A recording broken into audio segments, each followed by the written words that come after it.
Ahmedabad plane દુર્ઘટના અંગે મોટા સમાચાર પ્રાપ્ત થઈ રહ્યા છે। દુર્ઘટનાગ્રસ્ત પ્લેનનું બ્લેક બોક્સ મળી આવ્યું। એએમસીની ફાયર ટીમે આ બ્લેક બોક્સને શોધી કાઢ્યું।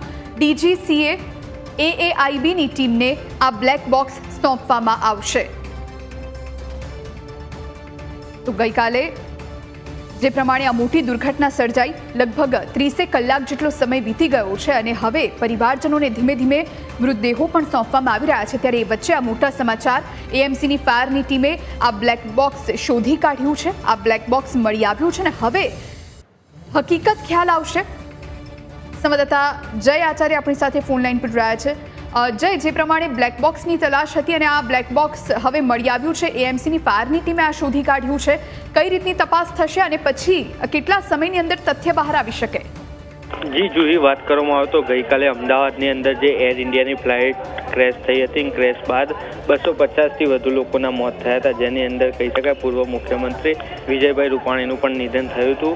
તેને સાથે કહી શકાય કે છેલ્લા ઘણા સમયથી જે છે ફાયર વિભાગ તેમજ જે એજન્સીઓ હતી તે વિમાનનું બ્લેક બોક્સની શોધખોળ શરૂ કરી હતી, પરંતુ આજે બપોરે 1.5 કલાક વાગે એએમસીની જે ફાયર વિભાગની ટીમ છે તેને વિમાનના પાછળના ભાગેથી જે કહી શકાય કે બ્લેક બોક્સ છે વિમાનનું તે મળી આવ્યું હતું અને તે મળી આવ્યા બાદ તે છે તે એજન્સીઓને સોંપશે। સાથે કહી શકાય કે જે એએમસીની ફાયર ટીમે છે તે બ્લેક બોક્સને શોધી ડીજીસીએ અને એએઆઈબીની ટીમને આ બ્લેક બોક્સ સોંપવામાં આવશે। સોંપ્યા બાદ જ સમગ્ર જે દુર્ઘટના ઘટી હતી તેની જાણકારી પ્રાપ્ત થશે। ત્યારે કહી શકાય કે બ્લેક બોક્સ છે તે ફ્લાઇટ સાથે સંકળાયેલી કોઈ પણ અકસ્માત શોધવા માટે હંમેશા બ્લેક બોક્સનો આ ઉપયોગ કરવામાં આવે છે। એટલે બ્લેક બોક્સનો ખૂબ જ મહત્વપૂર્ણ ઉપયોગ રહેતો હોય છે। આવી દુર્ઘટના સમયે કોઈ પણ જે દુર્ઘટના ઘટી હોય છે તેને ઊંડાણપૂર્વક તપાસ માટે બ્લેક બોક્સનો ઉપયોગ કરવામાં આવે છે।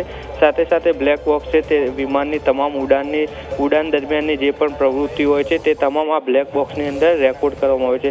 સાથે જે ફ્લાઇટનો ડેટા રેકોર્ડર એટલે કે એફડીઆરએફ પર આ બ્લેક બોક્સને કહેવામાં આવે છે અને મહત્વપૂર્ણ જે આ બ્લેક બોક્સ છે તે અત્યારે એએમસીની ફાયર વિભાગની ટીમ છે તેને હાથે લાગ્યું છે અને એએમસીની ફાયર વિભાગની ટીમ છે તે ડીજીસીએ અને એએઆઈબીની ટીમને આ બ્લેક બોક્સ સોંપશે અને સોંપ્યા બાદ જ સમગ્ર જે દુર્ઘટના છે તે દુર્ઘટનાનું જે રાજ છે તે સમગ્ર ખુલી જશે। જી મારે આ બ્લેક બોક્સ હવે ડીજીસીએની ટીમને સોંપવામાં આવશે અને જે પ્લેન દુર્ઘટના ઘટી એટલે પાયલોટનો જે સંવાદ હશે, અંતિમ સંવાદ હશે, એ પણ રેકોર્ડ થયો હશે। આ સાથે જે ખામી હશે એનો પણ ખ્યાલ આવશે કે આખરે એવું તો શું થયું, 1 થી 2 મિનિટની અંદર એવું તો શું થયું કે આટલી જિંદગીઓ હોમાઈ ગઈ। ત્યારે હવે જે એ જાણવાનું રહેશે। સાથે જે કેટલો સમય લાગી શકે છે આ જે દુર્ઘટના પાછળનું જે કારણ છે એ જે હવે જાણવા મળશે એની પાછળ કેટલો સમય લાગી શકે છે?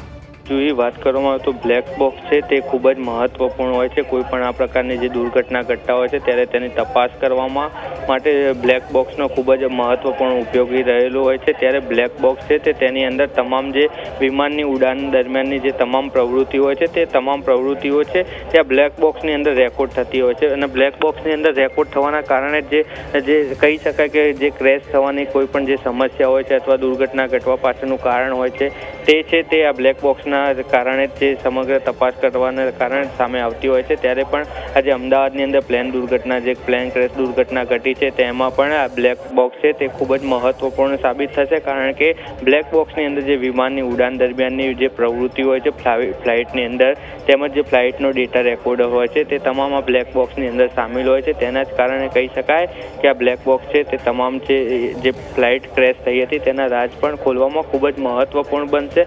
સાથે કહી શકાય કે આ બ્લેક બોક્સ છે તે ખૂબ જ સુરક્ષિત રાખવામાં આવશે। અત્યારે એએમસીની ફાયર વિભાગની ટીમે આ બ્લેક બોક્સ છે તે વિમાનના પાછળના ભાગેથી કબજે કરી લીધું છે। ત્યારબાદ છે તે ડીજીસીએ અને તેમજ એએઆઈબીની જે છે એજન્સી તેમને આ ટીમ છે તે ફાયર વિભાગની ટીમ છે તે આ જે બ્લેક બોક્સ છે તે સોંપવામાં આવશે। સોંપ્યા બાદ ડીજીસીએ અને બંને ટીમો છે સાથે મળીને આ બ્લેક બોક્સની તપાસ કરશે। ત્યારબાદ જ સમગ્ર જે દુર્ઘટના ઘટી તેનું સાચું કારણ સામે આવશે। જી તમામ જાણકારી આપવા માટે। તો 2 ભાગમાં હોય છે આ બ્લેક બોક્સ, જે એમાંથી એક તો ગઈકાલે જ મળી આવ્યું હતું અને બીજું જે બ્લેક બોક્સ જેની શોધખોળ ચાલી રહી હતી એ આ બીજું બ્લેક બોક્સ જે અત્યારે મળી આવ્યું છે અને હવે ઇઝી રહેશે ટીમ માટે પણ તપાસનો જે વિષય છે, જે સૌ કોઈ જાણવા માંગે છે કે આખરે એ 2 મિનિટમાં શું થયું અને કઈ રીતે આ દુર્ઘટના સર્જાઈ, કઈ રીતે આટલા લોકોની જિંદગી ગઈ, હવે તેની ઉપરથી